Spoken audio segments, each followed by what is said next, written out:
Olá, sejam bem-vindos aí à nossa primeira aula que vai tratar de esforço interno no material, esforço de tração e de compressão. Normalmente nós trabalhamos com materiais metálicos, é a grande maioria, mas esse método vale para qualquer material, pode ser uma madeira, pode ser um concreto, qualquer material vai ter esse esforço interno de tração e compressão, a depender de como são as forças aplicadas sobre ele. Vocês têm aqui à esquerda um exemplo de uma máquina de ensaio de tração, é apenas uma parte dela. Essa parte inferior aqui, normalmente ela fica fixa e a parte superior se move, é o mais comum. Então, o corpo de prova, ou seja, o corpo que está em teste, é esse corpo branco. Essa parte de cima que tem uma placa de castanhas que fixam o corpo, né? Elas agarram o corpo e tracionam o corpo. Ela está fixa a esse corpo branco. E a placa inferior, ela também está fixa a esse corpo. Só um pouquinho. Está fixa ao corpo, mas fica parada. Então, ao tracionar esse corpo para cima, ele vai se alongando, mesmo que você não enxergue, mas existe uma deformação chamada de alongamento. Ele vai se alongando. Então, a toda força aplicada aqui no sistema corresponde a um alongamento. E aí nós vamos ter o chamado gráfico de tensão e deformação, que isso a gente vai ver em outro momento. Ok, então esse é um aspecto da força interna de tração. Você tem uma força F aplicada numa certa seção. Essa seção nos corpos de prova normalmente é redonda, é circular, mas nada impede que seja uma chapa ou que seja um corpo de prova do tipo retangular, quadrado. O importante é que tem uma força e tem uma área resistente, tá ok? Aqui ao lado direito vocês têm uma área de seção circular, tá? Apesar que isso aqui são corpos para o ensaio de compressão, mas o de tração também tem corpos que são nesse formato circular, tá? Bom, à direita aqui agora vocês têm uma máquina que está provocando uma tensão de compressão sobre o corpo de prova. Tanto a tensão de tração como de compressão são tensões normais. Vejo aqui, ó, a força ela é perpendicular à área. Olha aqui, força e área. Aqui, força e área.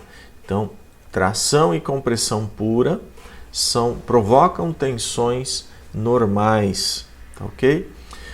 O que tem de diferente desse para aquele ensaio? Principalmente que aqui nós temos que respeitar muito a esbeltez. Se você tiver um corpo de prova muito esbelto aqui, na hora que você pressionar ele, né, você fizer o esforço de compressão, ele vai flambar, né, e vai acabar se rompendo e o ensaio vai ser inutilizado. Então, geralmente, os corpos sujeitos à compressão, eles são mais robustos, para suportar esse problema da flambagem, para a coluna não flambar. Isso facilmente você vê numa régua, né? Quando você pressiona uma régua em duas extremidades, ela forma uma curvatura, né? Porque ela tem um índice de esbeltez muito pequeno, né? Ela é muito esbelta e acaba então sofrendo a chamada flambagem, ok? Então vamos ver agora alguns aspectos desse esforço interno de tração e compressão, que nós vamos chamar aqui de tensão normal de tração, tensão normal de compressão. Ok, então vamos dar continuidade à análise da força interna de tração-compressão.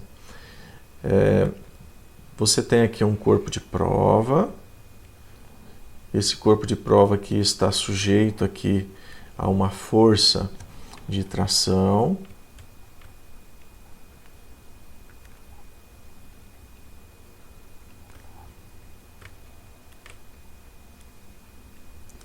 Uma força F.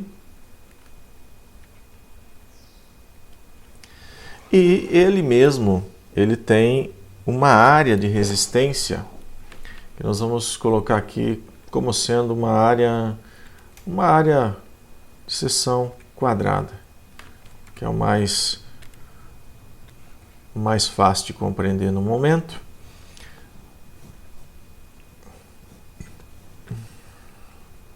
Então vamos colocar aqui como sendo em azul nossa pequena área A. Tá? Então se você pegar aqui e fizer uma seção aqui desse corpo de prova e olhar nela, você vai ter essa área A. Tá? Podemos até achurar ela aqui.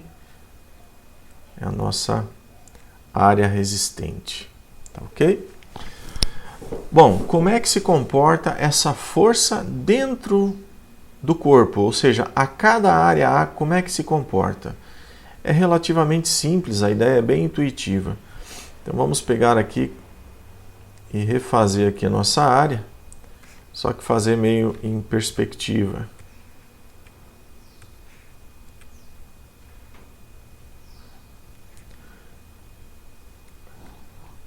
Aqui o nosso corpo, continua para baixo.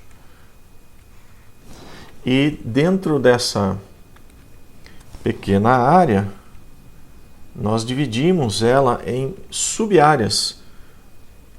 Lá do cálculo integral, né, diferencial integral, você já fazia isso, você dividia o teu domínio em pequenos subdomínios. E quando você faz a seguinte conta, você pega ali tensão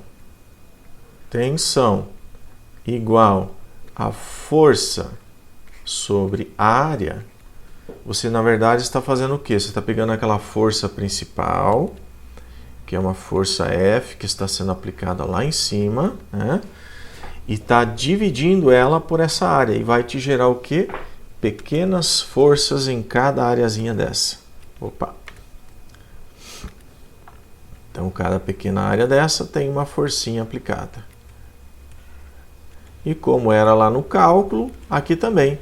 Se você somar, fizer a somatória dessas pequenas forças, né? Então, a somatória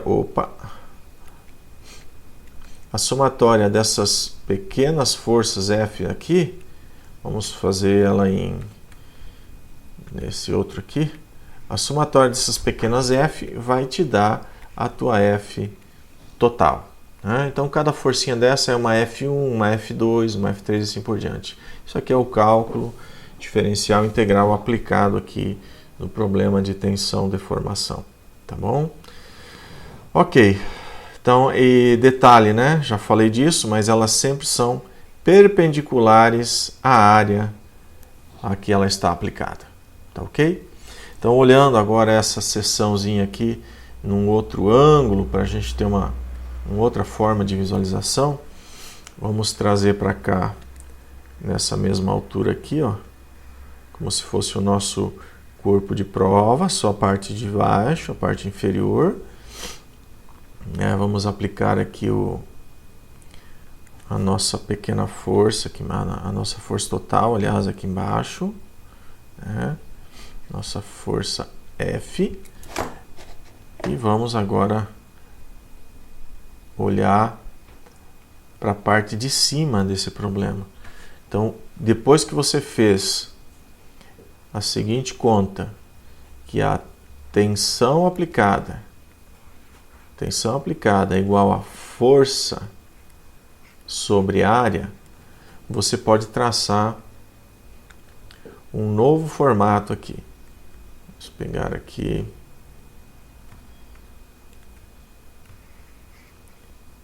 uma nova forma de você representar essas tensões, ó. Tá? Então, você está dizendo o seguinte, olha, quando eu aplico a minha força F sobre uma área A, eu vou ter uma tensão média sigma. E se eu pegar cada areazinha dessa tensão média sigma, eu vou ter uma forcinha F aplicada. Então, nós dizemos que essa altura aqui, ó, é a nossa altura sigma. É a minha tensão sigma aplicada. Que se você projetar para a perspectiva, né, você vai ter algo similar ao que está aqui, né?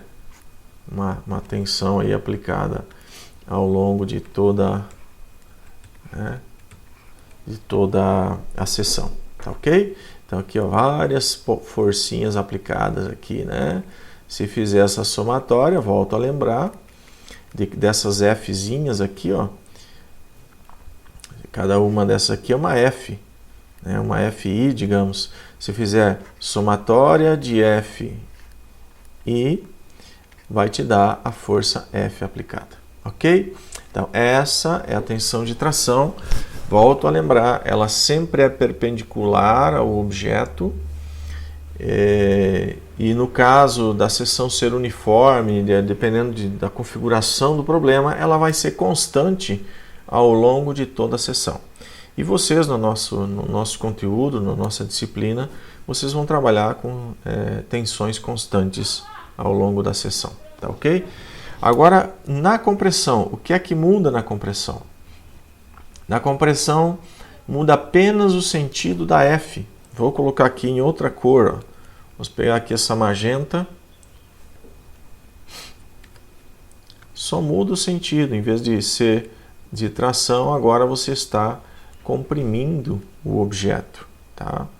Obviamente que num ensaio desses, você vai procurar colocar essas forças centralizadas para que essa tensão se distribua, ela começa meia centralizada, depois ela distribui uniformemente ao longo do corpo, né?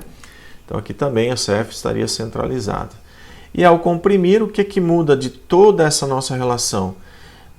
Quase nada, não muda quase nada.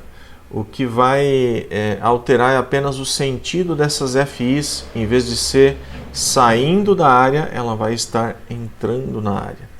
Vai estar comprimindo o objeto, tá ok? Outro detalhe, vamos até evidenciar isso bem aqui. Ó, quando for tração,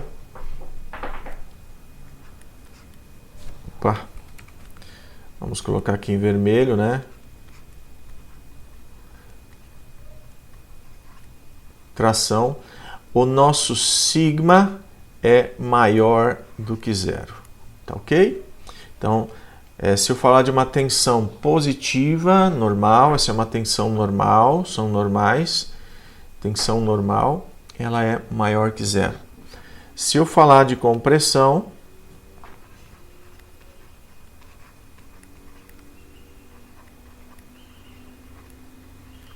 então nossa tensão sigma é menor do que zero.